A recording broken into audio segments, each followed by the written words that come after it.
জাতীয় নাগরিক পার্টির আহ্বায়ক নাহিদ ইসলাম বলেছেন, আমরা ফেসিবাদের বিচার চাই, আমরা সংস্কারও চাই। বিচার সংস্কার ছাড়া নির্বাচন বাংলার মানুষ মেনে নেবে না। বিচার সংস্কার ছাড়া যারা নির্বাচন চায় তারাই নির্বাচন পিছিয়ে দেওয়ার ষড়যন্ত্র করছে। শুক্রবার বিকেলে যশোরে ঈদগাহ মোড়ে অনুষ্ঠিত এনসিপির পথসভায় এসব কথা বলেন তিনি।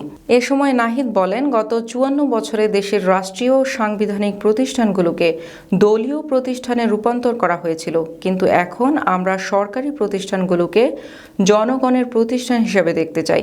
ফেসিবাদী ব্যবস্থার বিলোপ ও নতুন রাজনৈতিক বন্দোবস্ত প্রতিষ্ঠা করাই আমাদের লক্ষ্য হবে।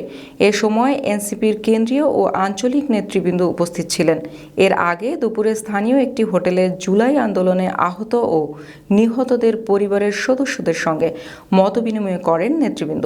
পরে সড়ক পথে তারা খুলনার উদ্দেশ্যে রওনা দেন।